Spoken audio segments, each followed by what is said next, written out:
Working Class Bowhunter Podcast. We're at ATA, and I keep wanting to say St. Louisville. Louis. We're in St. Louis. That's St. where Louis, we're at. Yep. So, hey, Corey Anderson's in the house. Thanks for doing this. Appreciate it. Thank you guys for having me. We're probably the second biggest podcast you've ever done. And we're just talking about, he's like, yeah, I did Rogan's, and we're at the studio. And I'm like, oh, man, we suck. We suck. Better late than never, right? Yeah. Well, dude, I appreciate you doing this for sure. And thank you guys for having me. I always listen to you guys when I'm going on hunting trips. I go Joe Rogan. When I'm done listening, Working Class. Thanks, that's dude. awesome. I'm traveling 14, that, yeah. 18 hours, and those are what I'm listening to the whole time. So I That's listen to my awesome. kids in the car because you guys get pretty foul. Yeah, sorry about that. Yeah. I Don't apologize. Don't hurt us. That's okay. So, well, that's cool, man. Well, I appreciate it. Yeah. I wanted to get into it with you, man, because, like, you know, big fight career. Everybody knows you for that, and you're into hunting. Have you always been into hunting, or is that something you found later on? No, I grew up hunting rabbits with my dad. Me and my dad, my brother. I had my hunter safety car when I was 8, and I got a 14 right after that. So before that, I would walk the tracks with my dad since I could remember with a BB gun. Him and my brother had 12 gauge, 20 gauges, and then when I got my 14, we still got that 14 in my dad's safe. It's a family gun, and did that coon hunting. I remember we went to this place, Northtown Mall. When I was a kid, I think it was a Chinese restaurant. We went there, buffet. We love Chinese buffet growing up. So we went there and we left, and there's this new archery range. It was like the 3D targets popping up and down. And we had no clue. We never seen it. Like, what is that? And it kind of drew our interest. We went in and we talked to the guy. And that day, my dad left with like a Matthew Z7 or whatever it was, an old school one. When they first started doing those dampeners in them. And he would go. We kept going like every Tuesday, Wednesday, Thursday. He'd pick me up from school. We'd go down there and shoot. And he got me a little Browning, and we shot that. So from 12 to 16, because I got my 16 it was my junior year. I was doing the 3D, and I remember after football practice telling one of my teammates, like, oh, what you doing today?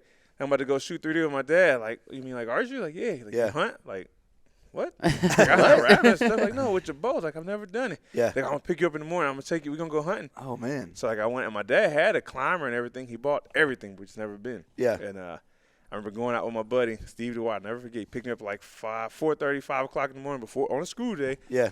And we go, you know how to use that? Like, it looks pretty simple. I can figure it out. And he's like, all right, I'm going to go back here. And I get into there probably like, this tree looks good. And I go to hook it, and I'm trying to go up, and I probably got about this high. I can't get my feeling. I can't keep my feeling. Like, I'm just going to sit right here. I'm coming out the wheel like, yo, what are you doing? I'm like, I didn't get no higher than this. Like, did you see anything? It looked like I What see the hell you anything? doing? Like, I saw all kinds of stuff in the back. Like, well, you got to show me everything, and that was it. Well, climbers are sketchy, especially if They you're are going to wing sketchy. it, you know? Yeah. Like, I Especially if you've never used one. Here you go, and then just take it in the woods. Yeah, Ugh. I've done the same thing, When really. I look back at it, and my dad still has it up in the attic of his building, and I think it was like somebody made this. Like, it was not it was legit. not, yeah. Like, the thing you put your feet in was like a bungee cord. Two bungee cords screwed to the side. That's 2x4. That's probably a good thing you only went that high. That's not something you DIY. It's not No. TNA approved. So, yeah. But that was my start. And I didn't really get hooked until I was coaching college wrestling. So I was 22 when I shot my first. Like I said, I've been going to the woods on and off. Wrestling season, everything was always in hunting season, so it was hard. Yeah. So when I got to college or coaching college wrestling, I had the Christmas break off, and I went back and killed the 300-pound 10-point in Illinois, like on a bean field. And that's what got me hooked. I was addicted to that. Yeah, you're in. Oh, that's crazy. And I wanted to keep going, but again, coaching, and it was hard. And then I got into fighting, and then I got knocked out. This is when everything got into the industry. Like, I wanted to get in the industry. I got knocked out, and the coach was like, you're not allowed to come back in the gym anymore. Get in the hunting industry? Like, at this time, this is how it happened with my wife. So it all happens. I'll tell the story as we go. But I got knocked out, and I was coming back in the gym, and the coach stopped me. Like, you're not coming in. Like, you've had 2 big losses, and I don't want you trying to let your brain heal. Go do something else. But they called me overtime because I'm always in the gym, so I didn't know what to do. Yeah. And then my wife, I had married into the Quisto family along with Custom Gear. But I hadn't hunted as much because I was so dedicated to fighting. I was already top 10 in the world. And she was like, well, why don't you hunt? You know what I mean? Like, you love hunting. Like, on one of our first dates, you had to get up or we stayed the night, you had to get up like early in the morning to go track a deer. Like, you obviously love it, so go do it. But we was in New Jersey, never done it.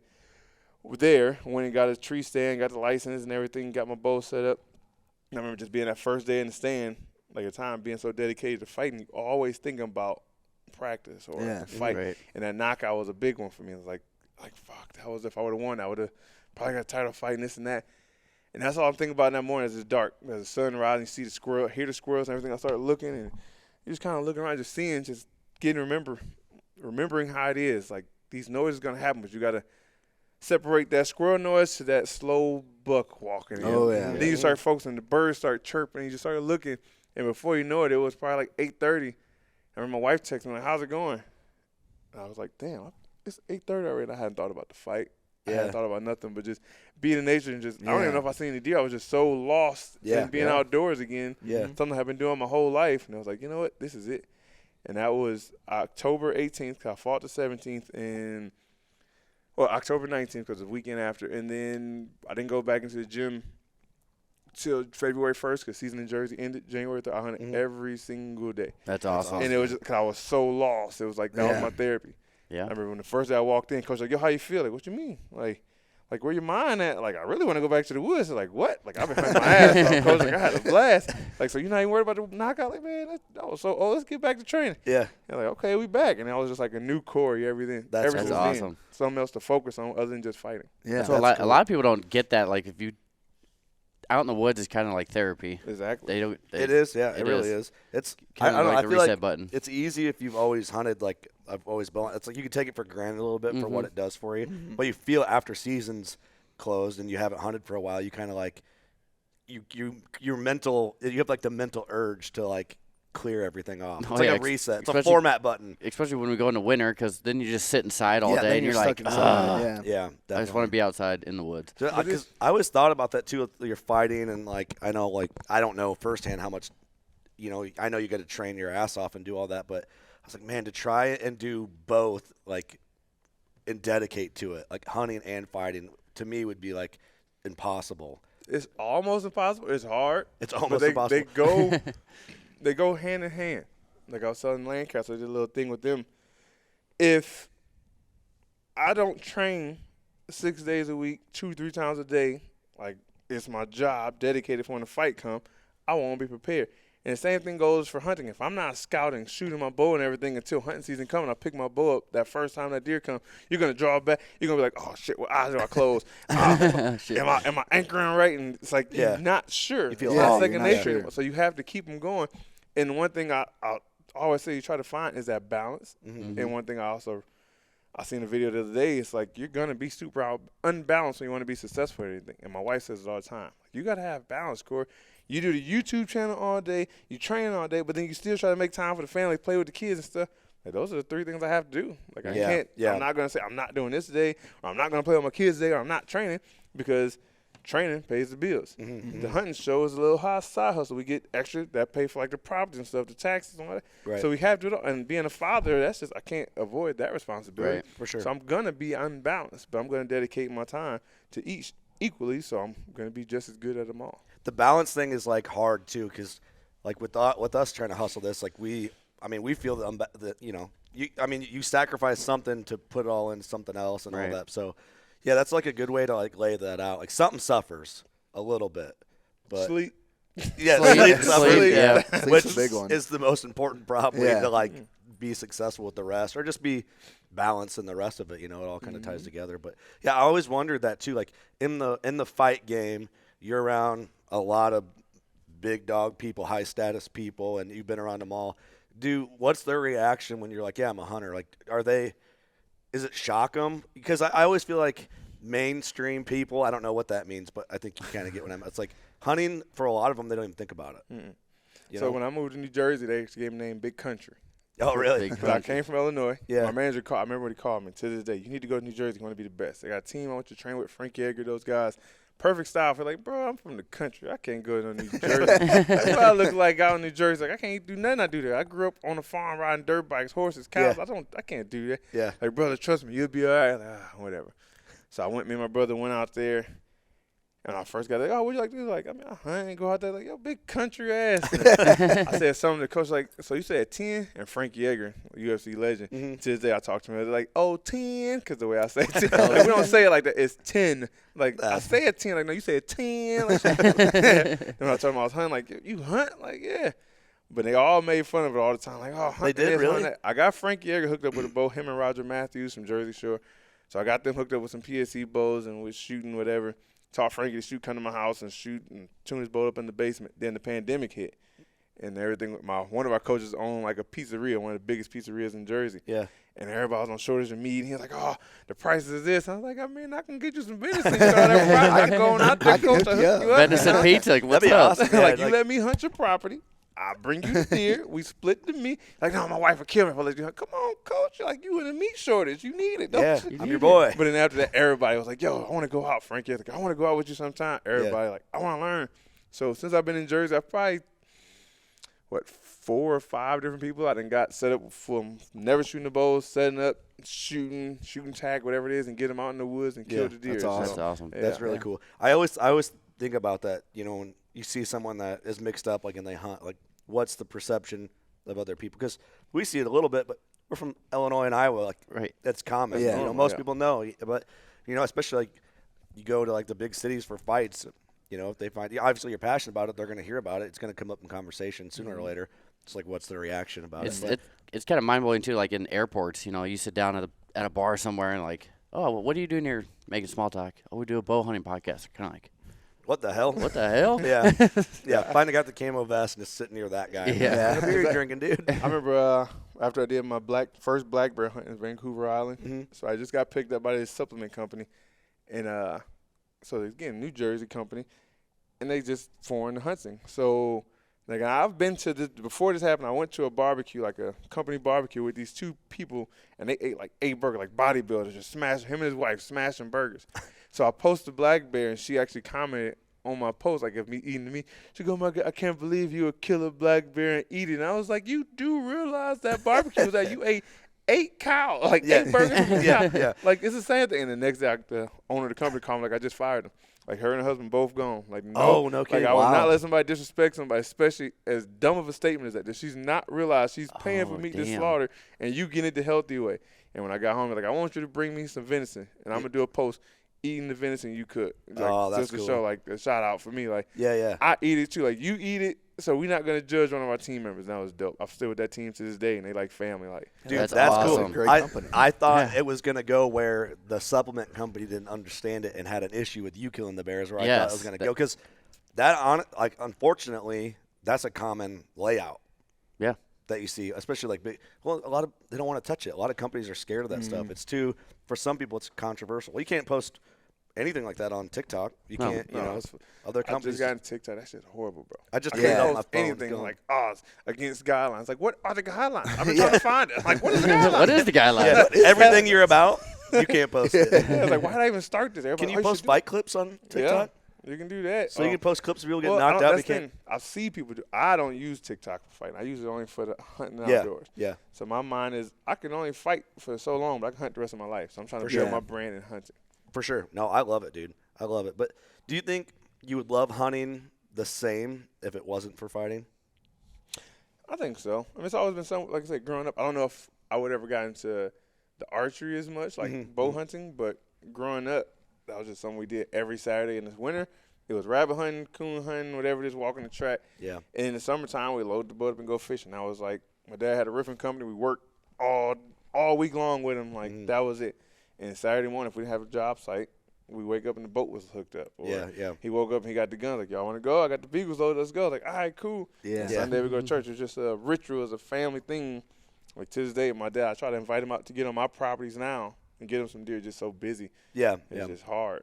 That's awesome, man. So let's talk about like what you're doing on the hunting industry side of things, because I watch a lot of your YouTubes on a lot of your videos on YouTube. Your YouTubes. But if you just want to get into some of that, and we'll break it down. Yeah. So, I mean, just what you see is what you get. Like, my man over there, he does the cameraman stuff for bare knuckle boxing now. So, but we started kind of like together. When I started, I ran a lot of the ideas by him. I met him at a regional fight, and I was cornering, and I had just bought a camera, A7 II, and he was filming. I saw he had A7 III at the time, and like he's taking pictures, and I look like in between rounds, like everybody talking to the car, I look like, yo, man, what camera is it?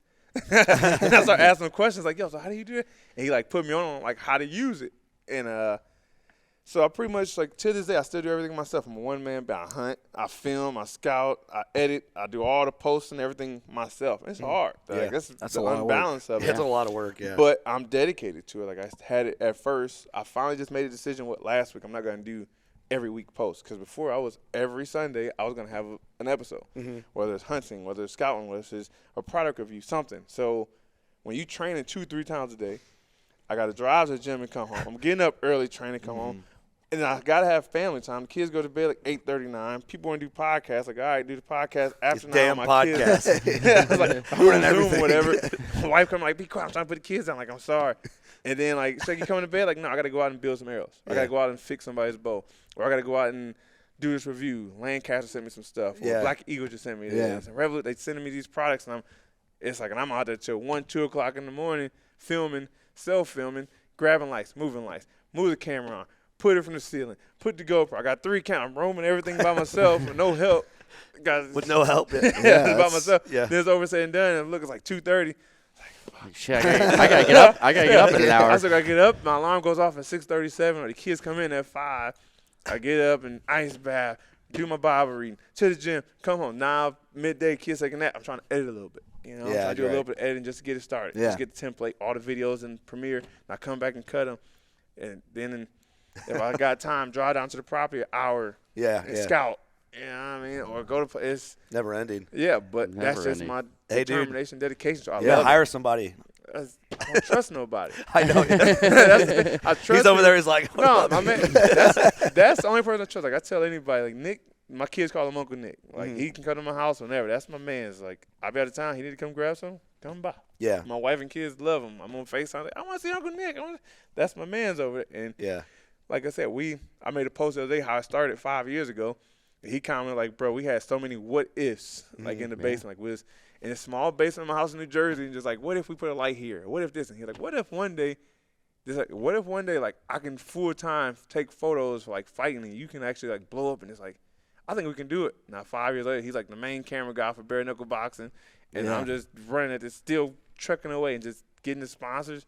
It's crazy. We're talking about like, we started this together. It's kind of cool having him here to see the people come up like, oh, man, I follow your stuff. And we just smile at each other like, damn. Yeah. It's like we did this in the basement just with an ideal one day. And now hard look work, at it. dude. It's hard work. But, you know, like, I get you want to do it all yourself. You don't trust anybody. It's your baby. It's your project. But, you know, we got an intern right there. And that dude, for the video side, that is changing the game for us. Jordan's been with us like 6 months-ish. And he is killing it. You got to get an intern that you like, you know. Because I think, dude, you're going to get to the point where I know you want to touch everything, but you're a big dog, man, and you got to have somebody that can, like, help you. I want to. Trust me. I tell my wife I need to delegate somehow. Yeah. And I put posts out there, and I never hear no feedback. And then I know where I get some random guy.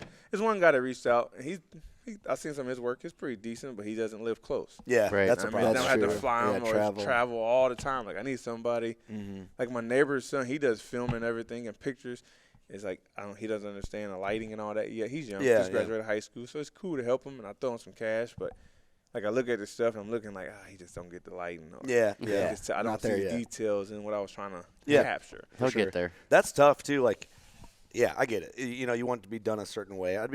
The audio stuff, how we do it, I'm weird about it, so I get it. But I guess if we did podcasts every single day and cranked a new episode every week, like we'd all have to be, you know, we'd have to delegate it. We'd have to balance it a little different. Whereas we can do this, like Jordan handles the video stuff now, so we can. Eric runs the store. Doug doesn't do anything. I'm just here. Just looks good. That's all. Probably looking pretty with the grizzly hat. That's it. Rocking the sponsor stuff. Yeah, it keeps that mustache combed up. I'm a billboard.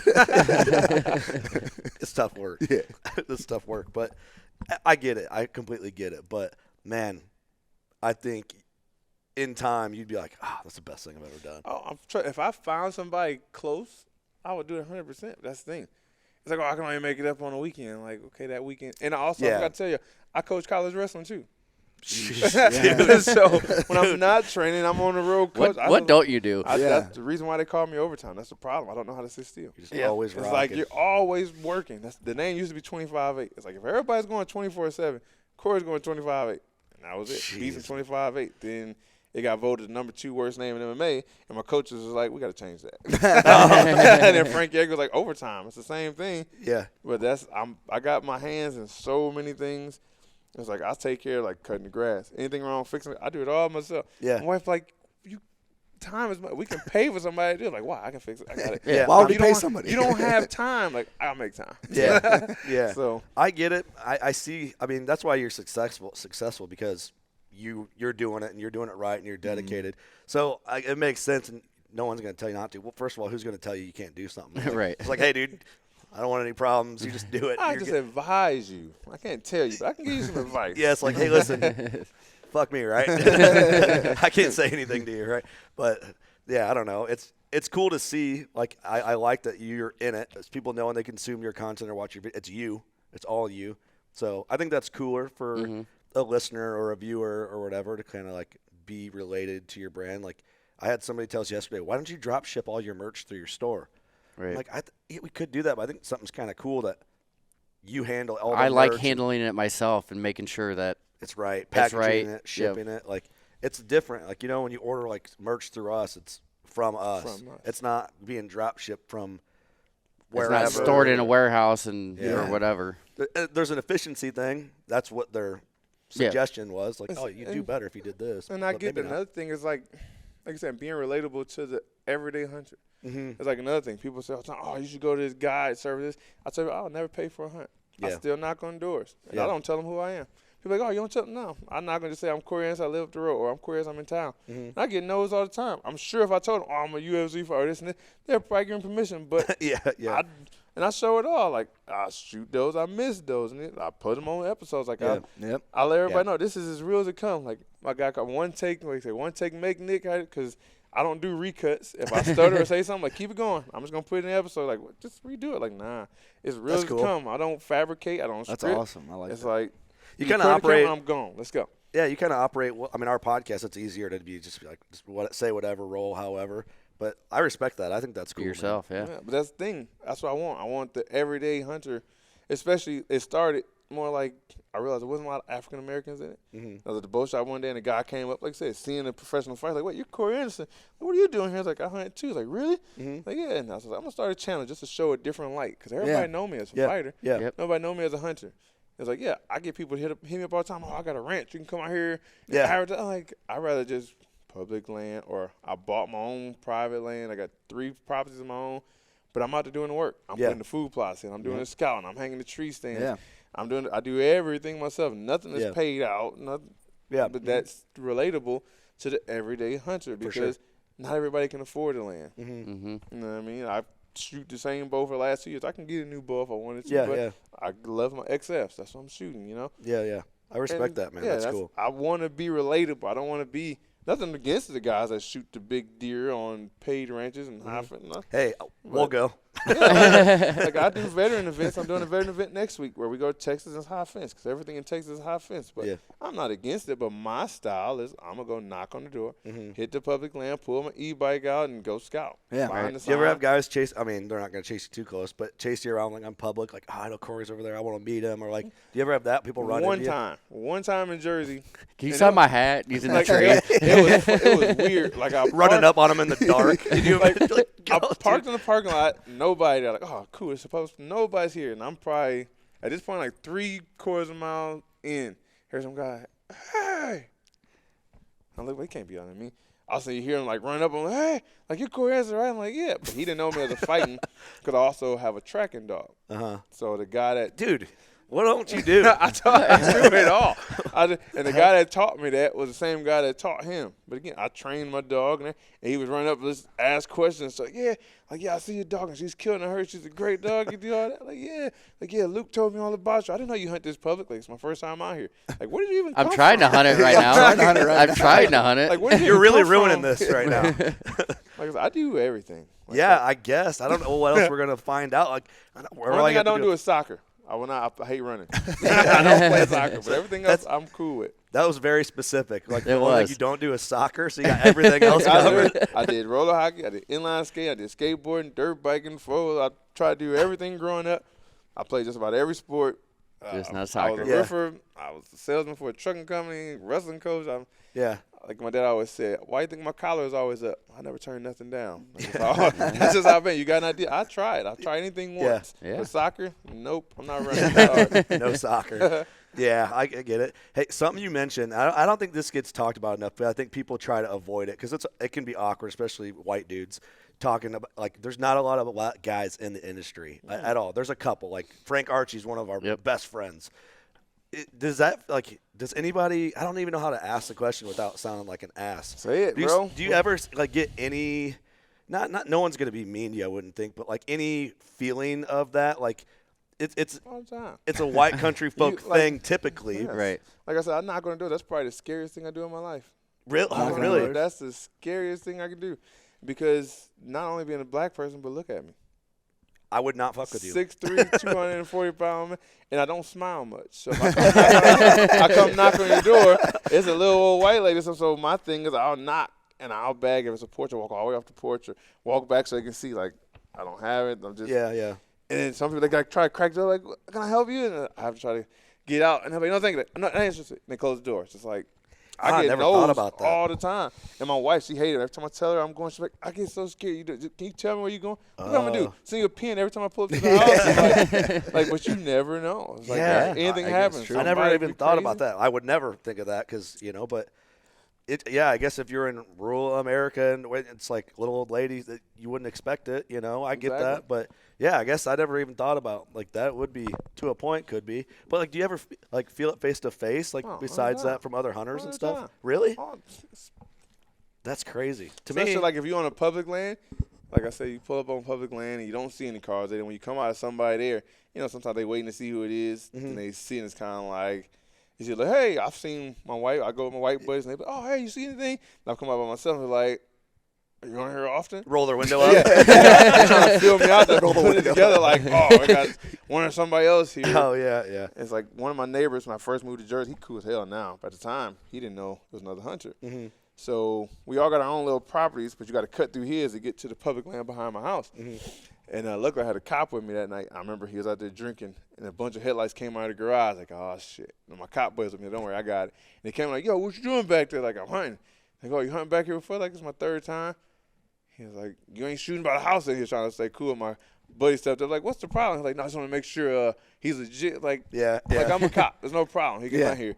Now me and Tom were cool, like over time. But Yeah, he yeah. didn't know at first. It was the first time seeing the black guy out there. It's just, Yeah. it's a culture shock to people. Yeah, that's probably the best way to Culture like shock, word yeah. it to Like I them, said, when I was but- at the bow shop and I got like, you're Corey Anderson, but I could tell it wasn't. He was surprised it was Corey Anderson. It was like, what the hell are you doing at the bow shop? Like, what are you doing here? Like, I love this, bro. Like, I'm hanging out with my man Mike, and Yeah. But does Shooting that bows. make it cooler for you though? it does and it doesn't. Yeah. Because at the same time, I think the biggest thing for me now is because my son is really into it Mhm. as well. But it's like I got to teach him. You know what I mean? And Right. then, so my wife is white, the Quista. So he doesn't look like, he's black, but he doesn't look like he's light skinned. He can pass for either. Mhm. And he's more outgoing, energetic. It's like he has no fear. 4 years old, he'll go talk to a random stranger at the park. And I'm CJ. This is my sister Nina. How are you today? Yeah. And you can see like different white people. Some white people looking at him like, and some, oh, how you doing, little man? Yeah. And it's hard. It's gonna be hard to teach them. Like we can't, like the way my father told me. I know my father's a little overzealous with, but we can't do everything they do. Mm-hmm. Like people gonna just been times growing up when we was rabbit hunting. Like we've done it with our white friends all the time. Same train tracker all the time, no problem. But me, my dad, and my brother go. Is all the problem. Cops will be at the truck. Like you can't be here. Like we've been here for Yeah, just 6, 7 years. What you talking? You can't be here. Somebody complain. Like it's not even their property, but we walking behind the house. And then I had incidents in high school, like just different things. I went to an all-white high school. Yeah. So yeah. I think I've dealt with it. So I'm not comfortable. It's still nerve-wracking, but I understand it. At the same time, my Right. wife get pissed, and I tell her, you gotta get used to it. Yeah. I was like, what you gonna do? Because she got a black kids. And I'm like, what you gonna do the first time you come home and when them tell you they got called the N-word? And she's like, oh, I freak out, but you can't. Yeah. You Yeah. can't because I can't. Because if you freak out and somebody go off on you, I can't do the same thing you can because I won't get away with it the same. Yeah. It's like one, yeah. my occupation. Look at me. I'm a threat automatically. And if I put my hands on somebody, it's a problem. Like you gotta.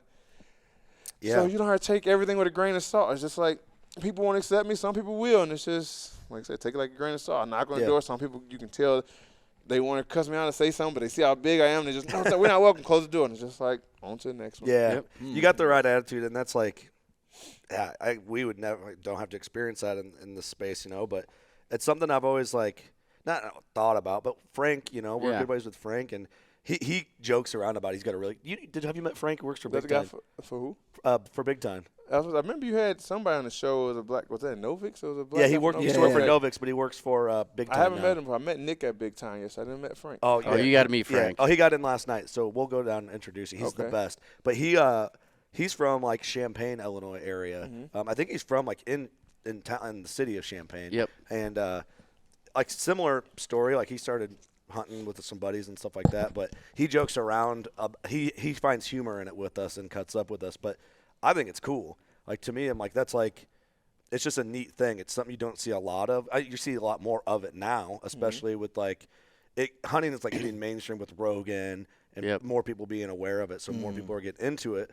But it's something I always just like wanted to ask, you know. I mean, it's a question we get whenever I'm talking to somebody with like a platform. They always ask, "Do you get that backlash? Do you feel this? Do you feel that?" But my biggest thing, I think the thing I get the most, what's the word I'm looking for? The enjoyment out of it was like yesterday. We was walking. There was a black couple that was here, and they came up. They followed me. I just want to come up. I love everything you do. I've been following. It kind of like you can tell. It's kind of like not whispering, but not loud. But like I'm a huge fan, and pretty much saying like it's just good to see another black person do it. Yeah, instead of saying it out loud because all the people around, so they didn't want that attention. Like, oh, what you mean black people? It's like we're not racist. It's like you're not necessarily racist, but like my wife would say, she's like, I'm not racist, but if I'm walking down the aisle and I see a black guy grab my purse, it's like unintentional. She's married to a black man, but she still doesn't think about it. It's just when you grew up in a white community, but now you in a dark alley and you see a black guy, it's just just clench your purse a little bit. But it's not like she's racist because you married a black person. Yeah. It's just a lot of people in the industry. Any dude, right? Not necessarily. She said specifically, like, I'll be a lot more comfortable with a white person than a black person. That's what my wife told me. And just like, I'm not saying people here are racist. They just not used to seeing a black. Yeah, for sure. I can see, like, right now, it's probably 3 or 4 of us walking around. When I walk by a booth and people talking to me or ask for a picture, and I see, like, that old white guy at the booth kind of looking, trying to figure out who is this black? Like, who is? Why is people all on them? Just because it's shocking. As for if it was a white guy taking pictures, just like they look and keep moving because that's normal. Yeah. And then you see, like I said, a black guy with the pass, like, you're only supposed to be here if you a business or a manufacturer or a company doing business, and you see something, and they ask me, who you with? Like myself, like, oh, what are you? Like a YouTube channel? Like, oh, okay, now give them my spin. Like, oh, that's pretty cool after you talk. Yeah. But initially, it throws them off. Like, I'm not used to seeing them. I think that's cool though. But yeah, it's cool. Yeah, I think it's cool to talk about. I mean, it's honest, but yeah, I mean, I get it. But you got to be honest. They came up and said, like, "There's a lot of crazy white people here." That's what they said. Huh? I love you crazy white folk. Because I grew up with y'all. I love it. Yeah. No, we got to go. We got to introduce you to Frank, dude. He is the best. Like, oh, he is. So it's the only time he said the N-word on the podcast, and he was so embarrassed because he, like, as friends, and I looked down, and I was like, "What, Frank?" And he was so red-faced. He's like, "Oh, dude, I was like, I'll edit it, but can please keep it because it was hilarious." I don't know if you heard that episode, but it like that's his way he talks. That's what he used but to. It's the only time he's ever said it. Like rarely says it. He said it joking around, and I was like, "Oh." That means he's comfortable with y'all. Yeah. And that's one thing Daniel Cormier told me. Like, I hang out with him for a fight camp, and when you at him in the house, the way you see Daniel Cormier on TV, and you see him in his house, like completely different. But he told me, I was like, I'm the same person, just more professional. Like, I can be loose with y'all in the house, but it's like, as a public figure, as African American, I can't say the N word or something crazy. Like, I actually said the R word. Like slow, whatever. But I wasn't thinking about it as we was meeting with the owner of a big company. And right as I said it, DC started talking over me, and I'm thinking like he was being rude. But after in the car, he told me, like, bro, you can't do that. Like, what? Oh, yeah. Like, we've been talking cool, but you can't slip up and say something in front of a professional person. Some people could take offense. You don't know. Their son could be slow. You don't know. So I started talking over you to cover what you said. But you got to be careful. Like, you can never slip up. It's hard to navigate in business, man, especially nowadays, like, how you portray yourself, what you say, how you say, all that stuff. You got to be careful. And that's like, Frank is awesome, and when he said it was hilarious the way, because we were all joking and it made it funny, and it was like a comedic moment for the podcast.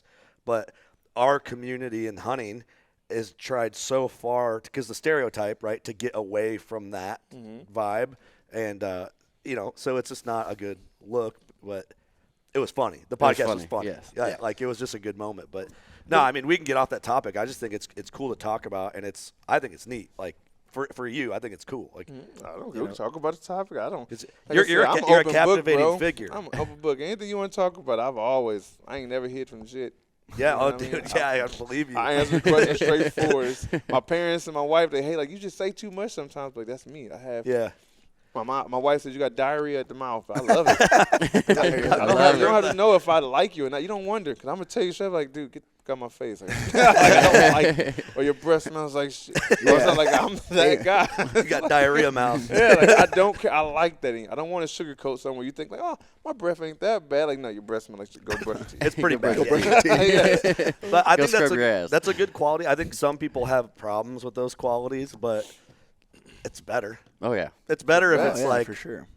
regulated a little bit. But yeah, I think it's cool because like what you see is what you get. Like you said in the beginning, it's like you're not hiding anything. You're legit. Like if you mess up, you're going to talk about it. Talk about it all but the time.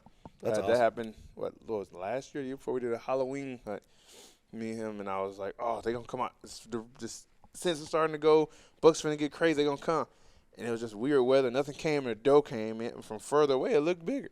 I was like, oh, it's a big doe. And we're shooting, I got up, I'm like, fuck, it's small. I'm like, hey, film it. Roll the camera. Roll I the said, camera, like, let's yo, go.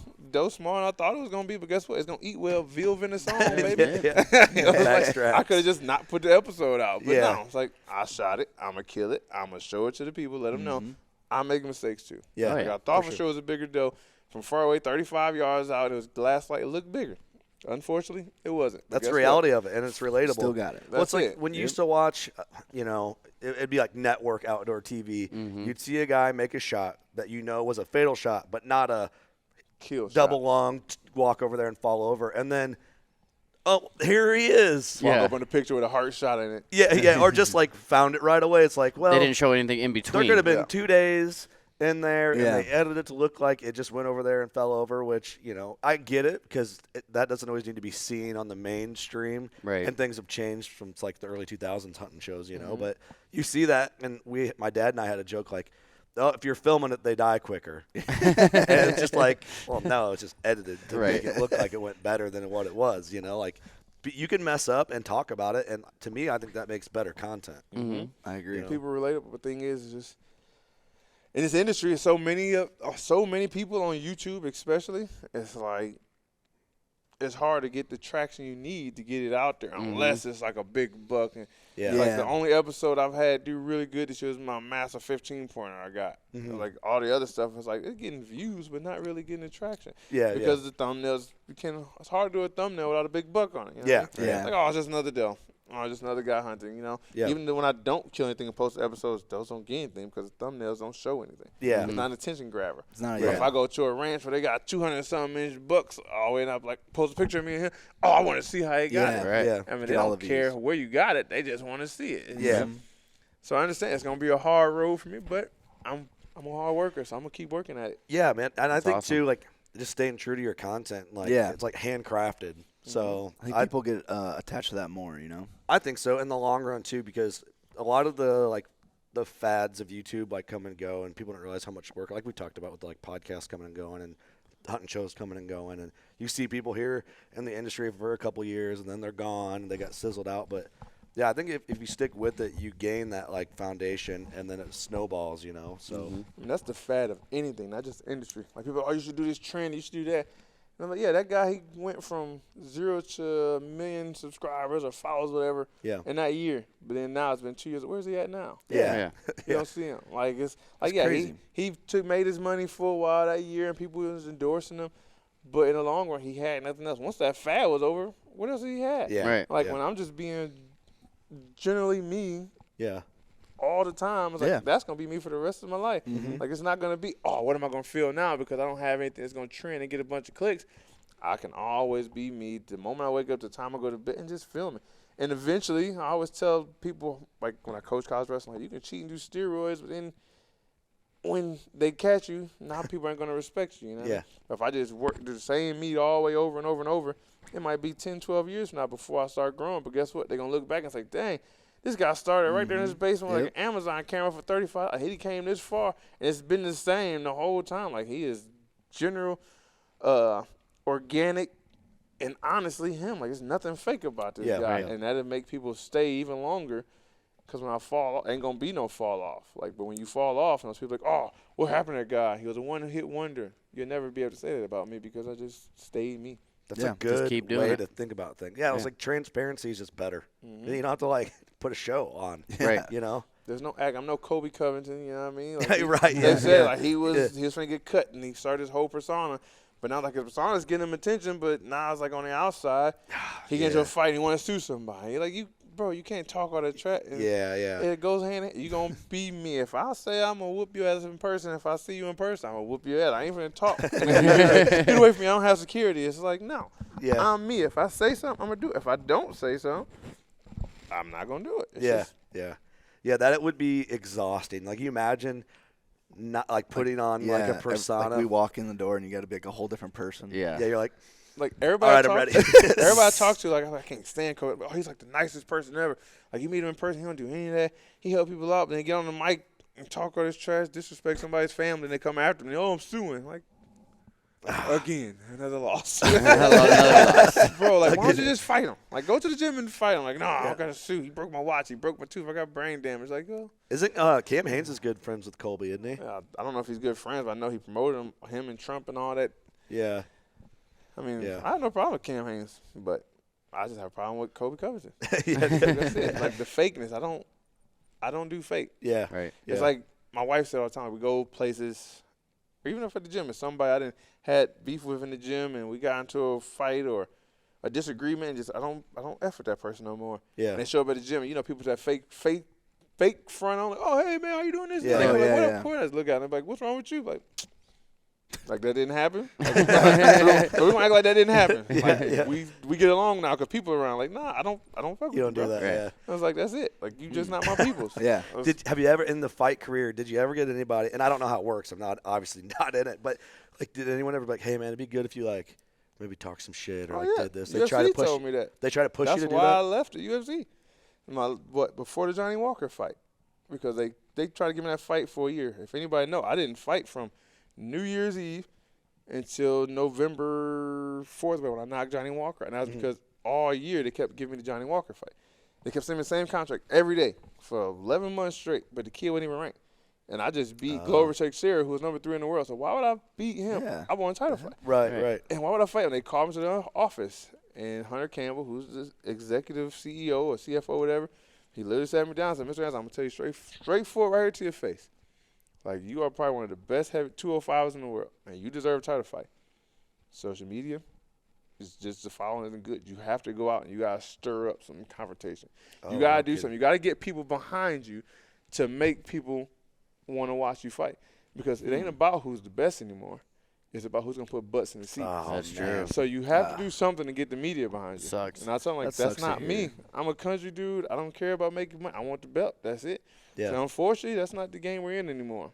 And then after I Wild. beat Johnny Walker and got a little media, I talked a little trash, but that wasn't even getting out of my persona. I was just pissed at the UFC. Yeah. Like, Donald Trump was right there. And it was like the biggest night I could have had. Donald Trump was there. Dana White case side. Johnny Walker, the biggest guy, biggest favorite on the card. I knock him out in 2 minutes, and I go up and I flick Donald Trump, Dana White, and the whole crowd off, like, everybody.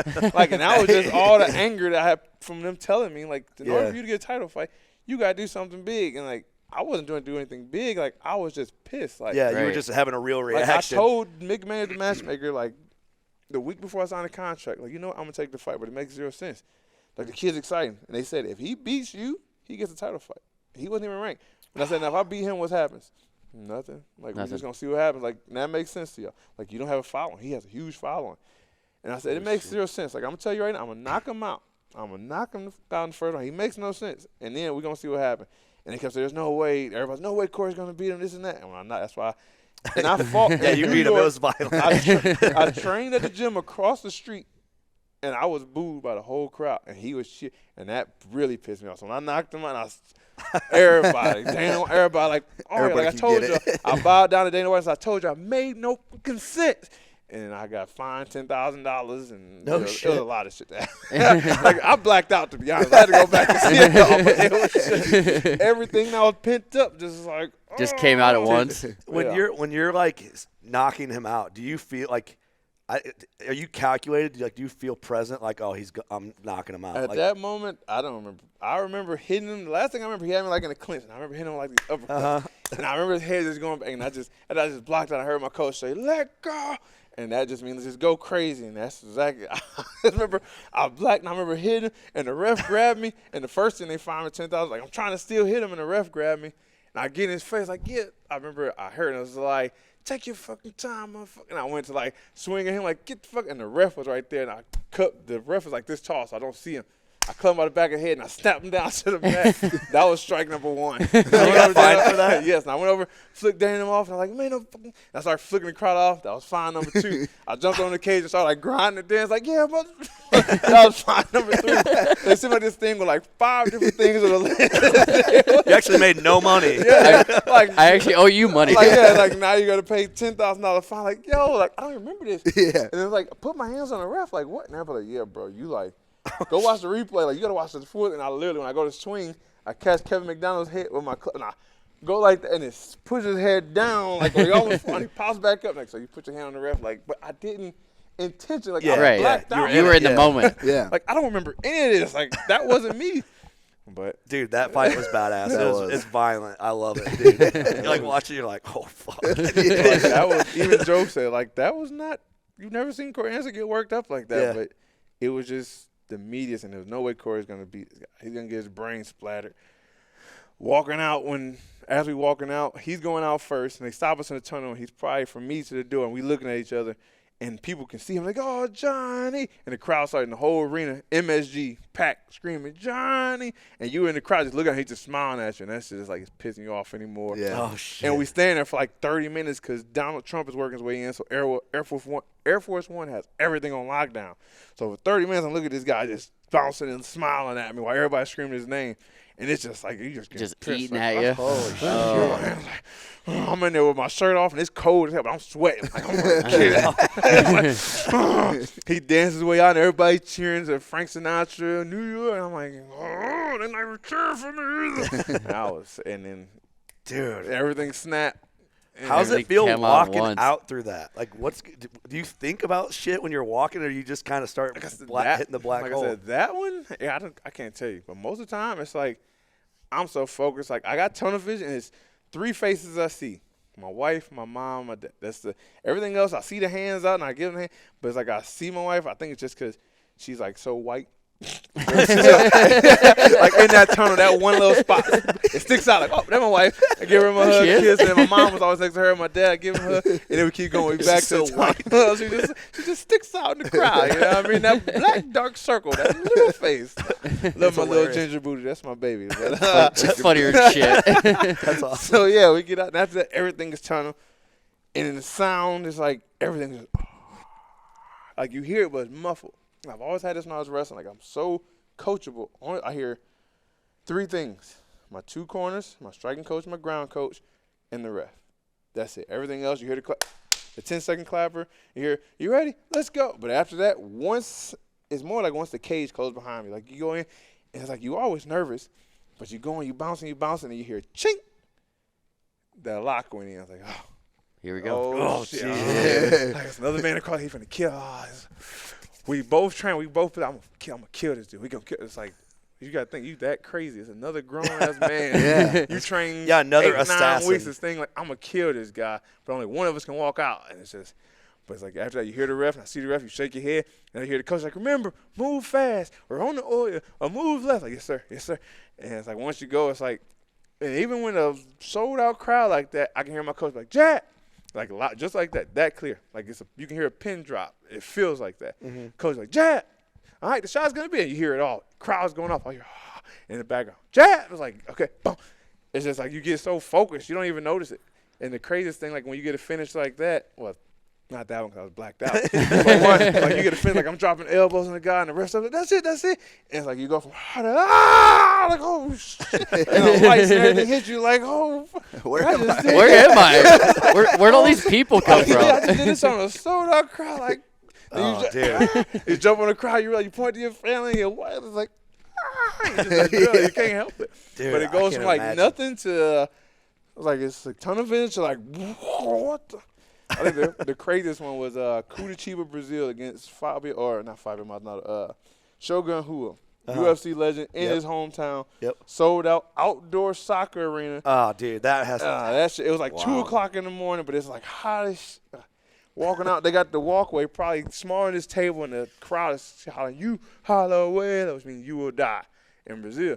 And they like, and my coach is a Brazilian.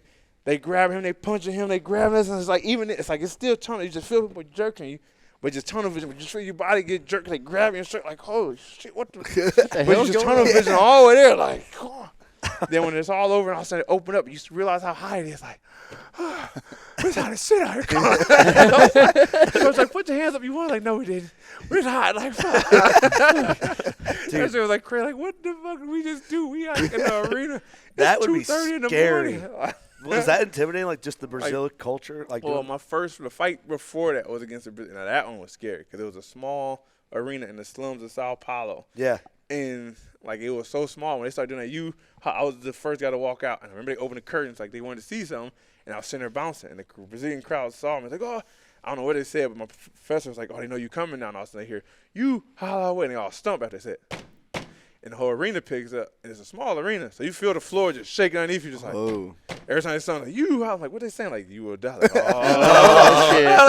shit. Don't tell me that. Don't like that. Like, we in his hometown, too. If I beat him, we're going to probably get in trouble. Like, they probably won't like it if you win. I'm like, I guess I got to beat him, then we're going to run up out of this. And you walking out, you hear the crowd just, it's just that shaking underneath your feet, you walking, but every step it's like, oh, dude. oh, shit. Oh, my God. Holy I shouldn't be here. No, like I should not. Like, why did I take this fight on a week notice? Like, why did we do this? Oh, I can't imagine that. Dude, do you even get buck fever? Now I'd get the shakes, but like before the shot, I used to get it all the time. But I killed the big 15-point. I'll show you guys a picture here in a second.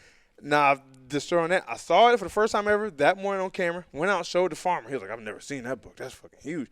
Like, I was like, I don't know if I'm going to be able to shoot it, to be honest. This thing's so big, I might lose my shit. Yeah. And when he came out, and I didn't even think about it. Drew back, shot, but right after I shot, it was just like, oh, my God, I should have. I'm like hitting the tree like, I was shaking like, what the fuck is going on? I'm looking at the camera. Like, I shot that. And I posted, my wife was like, you going to put that on your YouTube? People going to like make a meme and you making fun. Like, I don't give a fuck. Become a meme. That's what it's about. Like, that's what it's about. Like, that's adrenaline.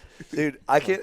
You go from you're an assassin, you're a killer, and you still get buck fever. I don't feel so bad about losing my composure. Like, I shoot a doe when I start shaking. Yeah. Like, I remember the first time he's seen it with me, like, bro, you're like, I can't help it. I can't help it. It's just, the gym is like, no matter what, the first year of the season, I'm shaking. Like, it's really that exciting. Like, I love this shit. Like, it's like, I love that shit. Dude. So when like when a deer's coming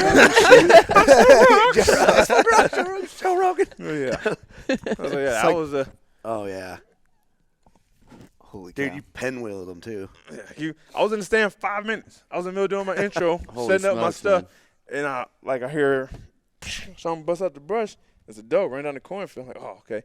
So hopefully maybe she hot. But I think about like, fuck, the wind going that way. She's gonna hit my scent.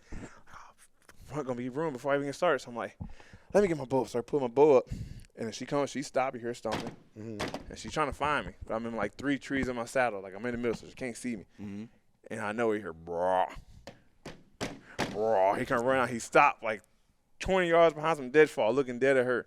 She's looking at me, stomping. He's like wondering. He started walking towards, and I'm already at full draw at this point. Just touched off, and he pinwheeled. Probably was a deadfall tree down by where the wall is. He jumped over the tree, and died right on the other side. No kidding. Yeah, so do you like get the tunnel vision for deer too, or no? It's hard to explain, to be honest. I don't even think about it. It's like second nature. Yeah, Like it's preparation. I practice so much. It's like I don't. Like I said, it all happened so fast. Like I was only in the tree 6 minutes, and I had to stop. Like, literally got on my it's platform. better that way sometimes. Oh, yeah. I was like, I pull. As soon as I get my bow in here, you hear, bro, and I look, oh, shit. Take my quiver off, Just get my panic. arrow. Didn't even get the other camera, just get the GoPro on me. And I was like, I remember seeing the video. I put my hand on right as I turn the camera, I draw. And it's like, you just practice so much in the yard and the bow shop. It's like, anchor, nose of the string, keep either both eyes open or one, and just find the pin, float it, ready. And I'm like, oh, it's right behind that tree. I gotta wait till they step out. Wait till they step out. Here, It was over. Like, as soon as it hit, like, oh, that deer smoke. That deer is down. That deer is down. Oh, my God. What just happened? It's like, deer is down. Deer. That's the deer I just told you about. And I started He's shaking. like flipping. Like, I'm punching Fine, a tree. I'm punching a tree like, oh, You're getting fined. oh, for shit. doing what you It do. was like, Dude, I think it's crazy. Like, I would be, I mean, you're prepared, right? And you're good, but so fucking scared walking in to fight in the UFC. And then it's like to see that you still get like nerves to you or emotion or like buck fever, excitement, adrenaline. I just like, I feel like my expectation would be like it would numb you. Like that crazy high intense fight situation would numb you for a lot of everything else. But so that's cool. It shows like how I cool. said, I think the scariest thing I do is knock on doors, though. Yeah. Fighting is like, it's still nerve wracking. Like, you always nervous. I think my last fight was the most nervous I've ever been. Like, I thought I had COVID. Like, I remember waking up that day, and it was just so much on the line for me because I knew if I won that fight, my next fight was the title again. Mm-hmm. But if I lost, that was probably it. Like, probably wouldn't get title shots. Too many young kids coming up. So it was like do or die, and I was super prepared but so nervous at the same time. It was the first time having Frank Yeager in my corner. And I remember they came in the room, and I had heat up to like 90. I'm like, bro, it's burning up here. What you doing? Y'all hot? Like, I'm cold. Like, you all right? Like, I'm straight. I'm just cold. I guess the water low, maybe. And we get to the arena, and they put me on to check my vitals. And they put, like, you're okay. Your blood pressure and stuff is super high. And Frank, he about to fight. He's going to fight another man. What are you talking about? Like, leave the kid alone. And when he left, I was like, yo. I was like, Frankie, is this normal feeling? Like, bro, I feel like this every fight. Like, I've never felt like this before. Like, that's good. That means you're nervous. You got something on the line. Keep that. I'm like, just like the last time you was nervous we fought together. You went out there and put on a show. Do it again. And I was like, what? But the moment they wrapped my hands, all of a sudden I was like, all right, I'm cool now. I'm cool. Like I told you, it's going to happen. And it's like you walk out there, you train 15-9 a week, whatever it is, no matter what. I've 27 fights in my career. They call me right now with a contract. All that butterfly's going to hit. And like, you feel confident throughout the whole camp until you get there. And you think about the what ifs. Like, oh, I didn't do enough. Oh, this guy's better than me. Oh, this guy might knock me out. Or what if he throw that head kick? Or what if he catch me in a submission? It's just the what ifs. Like, anything can go wrong. But then, like I said, when you hear that chink, it's like, Here we go. Ooh. Yeah. God. yeah, it's like being hypnotized. Somebody snapped it before you get Yeah. hypnotized. Like, oh, shit, I done did this. I done trained my whole life for this. It's like, Yeah. it's like, I'm not finna let this guy embarrass me on live TV, so I got to go out here and fight my ass off. Yeah. Right. Yeah. Yeah. You don't want to be a meme. That sucks. Yeah, it's just like, it's crazy to crazy. think about. When you go home and talk, she used to fight too. Like, can you believe we fucking do this for a living? Like, why? Like, why do we do this? And every fight, I had that same thought. Like, why do I do this? Like, before I go talk to one of my corners, like, I really don't want to go to the coach. Like, you got to. Like, why do we do this? Like, every fight, why do I do this? Yeah. Like, this is the most nerve-wracking thing. Like, what if I get knocked out on the public TV again? Or what if you get hit with that shot that you just don't recover again? Now I'm a vegetable. It's like, it's so many thoughts that go through your mind. Then it's all over. Saying, like, man, I can't fucking work through this again. Like, give me a fight right now. I want another fight tomorrow. Then you get back in camp, like, I don't want to do this again. It's crazy emotions. But it's the same thing with hunting. It's like you put that chase on, you see that deer. And he don't get in the range. Like, oh, I'm gonna get him next time. Then when you finally get him, it's like, oh, it's like, but then the chase is over. And then you watching trail camera pictures every morning. Every morning you wake up trying to find, oh, I got another one in Kentucky. Yeah. I got one in New Jersey. I gotta get there. It's like, oh, I'm gonna get that one. And Or you it's sit in the chase. rain and the cold all day. You're like, why the hell do I do this? The what to ifs myself? when you're in the what ifs when you're in the tree stand is so much. Just like You go through a my lot. I God. should have been here. I should be there. Or dude. you there in the tree stand and the buck, you have to show up on another camera. I knew I should have went there today. Like, That's I what was right. That's what I was just like. I'm quitting hunting. I can't do this anymore. Yeah. Then you're there the next day. Yeah. I had that feeling like late November because I hunted like so hard this year. I'm like, I'm grateful to be hunting. I was like, in a little glimmer of, I'm tired of this. I'm tired of this. Especially when you run hunting hard. Hard. Every day in Hard. November. Oh, yeah. I only had 7 days in the trees and I was tagged out this year. So that Dude. was a blessing. Take because it when it happens. Every sometimes year it I'm works usually out. out until the last minute or eating tag soup. But this year I had 7 days, and after that, everything else was just a bonus. If you're like, oh, you want to go? Like, sure. I go and end up getting another one come out. Like, I'm not going to shoot one. No pressure. I'm just here hanging out, and all of a sudden a big buck walk out. That's when it happens, though, I got man. 3 bucks this year. Only wanted to one. I was done unless I go back to Jersey, which is next week. Because I got another house. I was going to fill that freezer up. But other than that, I was like, I don't really care to hunt. And people are like, oh, we're going to Oklahoma. You want to come with? All right, I guess I go. I hang All out right. at All right. camp, and then I'm in. I get the only buck. Like, sorry, guys. Yeah. Oops. Well, you got to take it when it happens like that, man. But, dude, this has been fun. I want to get you Yeah. to the studio one of these days to hang out. man. It's no Joe Rogan experience, but We'll try our best. Well, if you heard the Joe Rogan, you actually know I was more excited about talking hunting than anything else. Like Yeah, the last yeah. 30 minutes, like, all right, it shows up. Like, nah, I want to talk hunting. Bro. Yeah. Like, fuck this fighting. yeah. I love talking hunting. That's it. Like, I don't do fight media anymore until fight week. But I do hunting media whenever. Like, I love Awesome, it. This dude. is, Yeah. like I said, I can only fight for so long. For I sure. can hunt for the rest of my life. Yep, Pass it definitely. on with my kids, and that's something I just want to. I cherish. I love. Like I said, you see how excited I get talking hunting. Oh, yeah, dude. I love And it. my wife, like, you don't get excited about anything. Like, I wasn't excited when either of my two kids was born. Like, I was there. I birthed my second child at home and still wasn't excited. But when I came home with that deer, telling her I got it, she's like, Corey, you're never as excited about anything. Like, you weren't excited when you won your fight, when you had the title, like this. But Yeah. hunting is just a whole other animal. I get I it. love it. I get it. It's awesome. Crazy Down what it to makes my us do. bones, make me Yeah, chill. we need to get you in the studio and just do a 4-hour. Like I said, I wanted to podcast. come, but I thought I was going to have a fight. And now they saying I'm going to have a fight mark. It's just so hard. Because we've So- been messaging for a little while about Yeah. trying to get a podcast. That's why done I here. don't buy tags. I don't do draws on tags anymore because I'll draw a tag and they call me for a fight. It's like a waste. So I didn't want to book for you. I think it was Yeah. April. You was out till April. Yeah. And I didn't want to book till April. I was to have a fight in May. Mhm. And I don't leave fight. I was like, I don't want to be in the middle Yeah. of that, dude. like, let's do. I'm gonna be at the ATA. No, I almost didn't come here. They called me last week. Like, oh, we got a fight in Saudi Arabia. We want you to do in February. So I was gonna leave. It's like, fuck. Like I done missed out on 300 Chad Mendez because of Yeah. shit some pop up. We got a fight for you. When?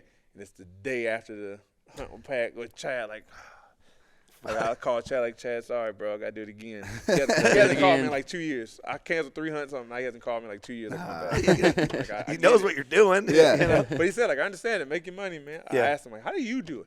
Like, how do you hunt so much? Like, I just say no. Like, I can't do that. I like making Oh, that's why. I like making money. I forgot about that small little detail. I like making I can't say no. I like making money. Sorry. Dude, it was awesome talking to you. I appreciate you doing this and Yeah, thanks for listening, coming. which is crazy, but it's awesome. No, thank you guys for having me. It was fun. Yeah, we'll get you into the studio, man. Appreciate it.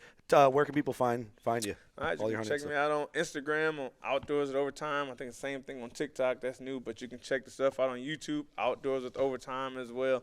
It's me holding. Actually, no, it's now. It's just my logo. Just this one you probably can't see it. Well, but it's it'll be there. on the cover art of the episode. I'll put But it yeah, on there. but there you go. And all the episodes, like I said, live as they come, no editing, straightforward bloopers and everything. They're right there. So Awesome. if you guys find it, please go in there, give me some views, subscribe, thumbs up, leave some comments, whatever. Help me out. Help me help you. So with that, Cool. thank you guys. I'll link it all in the episode description so they can just find it right there and we'll rock Sounds it. Good. Thanks, Appreciate brother. it, guys. Thank you. You know what to do. Go shoot your bow. Later.